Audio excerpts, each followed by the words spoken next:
حضرت نوح علیہ السلام اللہ تعالیٰ کے پیغمبر تھے۔ آپ نے تقریباً 900 سال تک لوگوں کو اللہ کی طرف بلایا، مگر آپ کی قوم کا جواب یہ تھا کہ آپ بھی ہماری طرح عام آدمی ہیں۔ اگر اللہ کسی کو بطور رسول بھیجتا تو وہ فرشتہ ہوتا، اور اس میں سے صرف 80 لوگوں نے ان کا دین قبول کیا۔ آدم علیہ السلام کے دنیا میں آنے کے بعد ان کی اولاد دنیا میں خوب پھلی پھولی، لیکن ایک مدت گزر جانے کے بعد وہ لوگ خدا کو بھول چکے تھے، اور ایک خدا کی بجائے انہوں نے مٹی اور پتھر کے کئی خدا بنا لیے تھے۔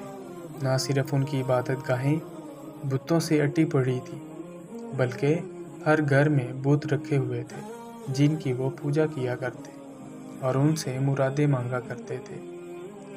نوح علیہ السلام نے اپنی قوم کو اللہ تعالیٰ کے احسانات جتلا کر سیدھے راستے پر چلنے کی تلقین کی، اور اس بری راہ سے منع فرمایا جس پر چل رہے تھے، اور ان کو یہ بھی بتا دیا کہ اگر تم بتوں کو چھوڑ کر ایک خدا کی طرف رجوع نہ ہوئے تو تم پر عذاب نازل ہونے کا خطرہ ہے، اور کہا کہ مجھے اللہ نے تمہاری طرف اپنا رسول بنا کر بھیجا ہے۔ اس پر ان لوگوں نے نوح علیہ السلام کا تمسخر اڑایا اور کہا، بھلا یہ بتاؤ کہ تم نبی کیسے بن گئے؟ تم تو ہمارے جیسے گوشت پوست کے بنے ہوئے ہو اور ہم میں ہی پیدا ہوئے ہو۔ تم میں ایسی کون سی چیز ہے جس سے ہم تمہیں نبی سمجھیں؟ اور اگر خدا کو نبی ہی بھیجنا تھا تو وہ کسی فرشتے کو نبی بنا کر بھیج دیتا۔ نوح علیہ السلام نے اپنی قوم کو اللہ کے احسانات جتلائے اور کہا، تم کو چاہیے کہ ان بیکار بتوں کی پرستش چھوڑ کر ایک خدا کی عبادت کرو، اور میں اس کی تم سے کوئی اجرت نہیں مانگتا، تمہاری ہی بھلائی کے لیے تم کو نصیحت کرتا ہوں۔ نوح علیہ السلام نے کوئی 950 سال تک اپنی قوم میں وعظ تبلیغ کی اور کوشش کی کہ وہ خدائے واحد کے سچے پرستار بن جائے، مگر ان پر کوئی اثر نہ ہوا، بلکہ نوح علیہ السلام وعظ فرماتے تو ان کو ٹھٹھوں میں اڑاتے، کانوں میں انگلیاں ٹھونس لیتے تاکہ ان کی آواز کانوں میں نہ پہنچ جائے۔ صرف چند لوگ تھے جو آپ پر ایمان لائے۔ قوم کی یہ سرکشی اور نافرمانی دیکھ کر نوح علیہ السلام نے اپنے رب کو پکارا کہ اے اللہ، میں تو اس قوم سے تنگ آ گیا ہوں، اب تو ہی ان سے بدلہ لے، اور کہا کہ اپنے پروردگار سے معافی مانگو کہ وہ بڑا معاف کرنے والا ہے، وہ تم پر آسمان سے پانی برسائے گا، تمہارے مال و اولاد میں ترقی دے گا، اور تمہیں باغ عطا کرے گا، اور تمہارے لیے نہریں بہا دے گا۔ آخر تم کو کیا ہوا ہے کہ تم اللہ کی عظمت کا اعتقاد نہیں رکھتے، حالانکہ اس نے تم کو کئی طرح سے بنایا ہے۔ کیا دیکھتے نہیں ہو کہ اللہ نے کس طرح 7 آسمان اوپر تلے بنائے ہیں، اور ان میں چاند کو خوب جگمگاتا ہوا اور سورج کو چراغ بنایا، اور اللہ ہی نے تم کو زمین سے خاص طریقے سے پیدا کیا، پھر وہ تمہیں اس زمین میں واپس لے جائے گا اور اس سے یکا یک تم کو نکال کھڑا کر دے گا، اور اللہ نے زمین کو تمہارے لیے فرش کی طرح بچھا دیا تاکہ تم اس کے اندر کھلے رستوں میں چلو۔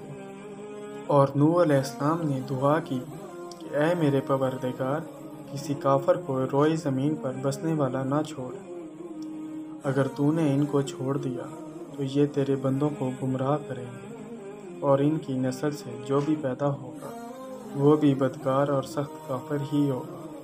اے میرے پروردگار، مجھ کو اور میرے والدین کو اور ہر اس شخص کو جو میرے گھر میں مومن کی حیثیت سے داخل ہوا ہے، اور سب مومن مردوں اور عورتوں کو معاف کر دے، اور ظالموں کے لیے اور زیادتی تباہی بڑھا۔ حضرت نوح علیہ السلام کی گزارشات بارگاہ خداوندی میں قبول فرما لی گئیں، اور اللہ تعالیٰ نے ان کی طرف وحی نازل فرمائی۔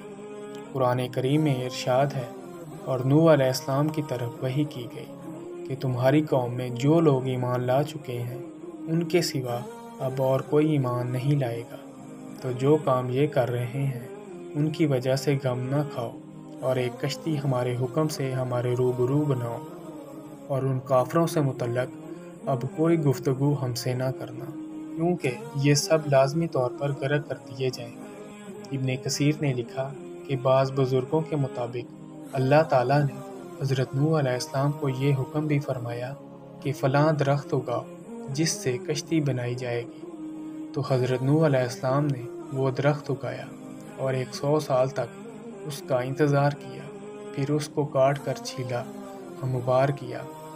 اس میں بھی ایک قول کے مطابق 100 سال اور دوسرے قول کے مطابق 40 سال کا عرصہ لگ گیا۔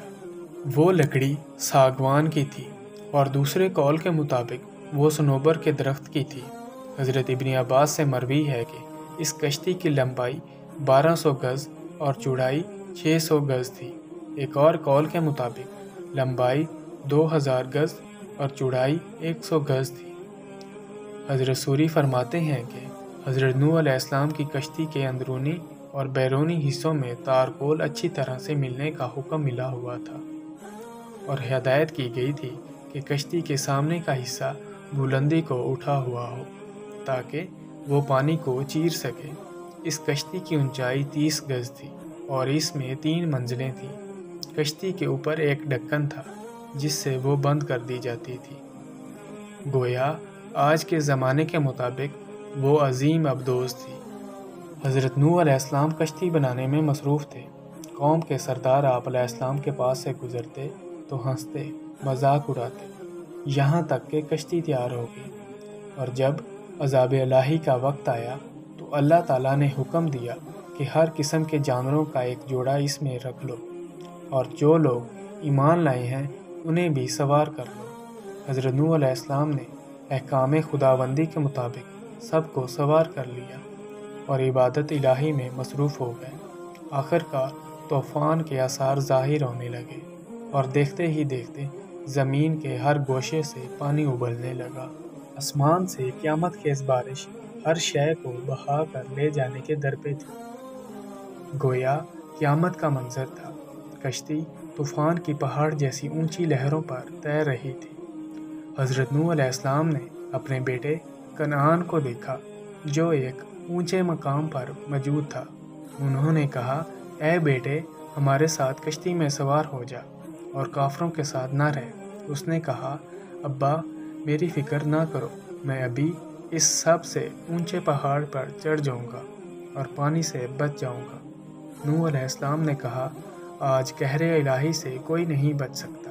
اسی اثناء میں ان دونوں کے درمیان پانی کی ایک بڑی لہر حائل ہو گئی اور وہ غرق ہو گیا۔ حضرت نوح علیہ السلام نے اپنے رب سے اپنے بیٹے کی مغفرت اور نجات کے لیے عرض کی، اے پروردگار، تو نے میرے گھر والوں کی بخشش کا وعدہ فرمایا ہے، تو یہ بیٹا بھی گھر والوں میں سے ہے۔ اللہ تعالیٰ نے فرمایا، اے نوح علیہ السلام، وہ تیرے اہل میں سے نہیں ہے کیونکہ اس کے اعمال اچھے نہیں ہیں۔ طوفان نوح علیہ السلام میں پانی کی لہریں اس قدر بلند تھیں کہ انہوں نے روئے زمین کے تمام پہاڑوں کو بھی چھپا لیا تھا۔ زمین پر کوئی بھی چیز زندہ سلامت نہ تھی، سب کچھ نیست و نابود ہو چکا تھا۔ صرف حضرت نوح علیہ السلام کی پہاڑ نما کشتی تھی جو اللہ کی مدد سے پانی کی بلند و بالا پھپھری خوفناک موجوں میں تیرتی پھر رہی تھی۔ حضرت ابن عباس سے روایت ہے کہ کشتی میں 80 اشخاص تھے اور ہر ایک کے ساتھ ان کا کنبہ بھی تھا، اور یہ لوگ کشتی میں تقریباً 150 دن رہے، اور اللہ تعالیٰ نے کشتی کا رخ مکہ مکرمہ کی طرف پھیر دیا تھا۔ کشتی 40 دن بیت اللہ کے گرد چکر لگاتی رہی، اس کے بعد اس کا رخ جبل جودی کی طرف پھیر دیا گیا جہاں وہ ٹھہر گئی۔ پھر حضرت نوح علیہ السلام نے اہل زمین کی خبر لینے کے لیے ایک کوے کو بھیجا۔ کوے نے زمین پر مردار دیکھے تو ان پر جپٹ پڑا اور تخیر کی، جس کی وجہ سے کبوتر کو بھیجا۔ کبوتر ایک زیتون کے پتے کو لے کر آیا اور اس کے پاؤں کچڑ میں لتھڑے ہوئے تھے، جن کو دیکھ کر حضرت نوح علیہ السلام نے اندازہ لگایا کہ زمین خشک ہو چکی ہے۔ حضرت نوح علیہ السلام جودی پہاڑ سے زمین پر اتر آئے اور ایک بستی تعمیر کی جس کا نام سامانین رکھا، یعنی 80 آدمیوں کی بستی۔ اسی دوران ایک مرتبہ صبح کو اٹھے تو ہر آدمی کی زبان بدل چکی تھی، یعنی 80 زبانیں ہو چکی تھیں۔ لوگ ایک دوسرے کی زبان نہیں سمجھ پا رہے تھے تو حضرت نوح علیہ السلام ہر ایک کی ترجمانی فرماتے تھے۔ حضرت قتادہ رحمۃ اللہ علیہ فرماتے ہیں کہ قوم نوح علیہ السلام کے یہ افراد محرم الحرام کی 10ویں تاریخ کو کشتی سے باہر آئے۔ اللہ تعالیٰ نے قوم نوح علیہ السلام کو اس کی نافرمانیوں کے سبب طوفان باد و باران کے ذریعے غرق کر دیا تھا۔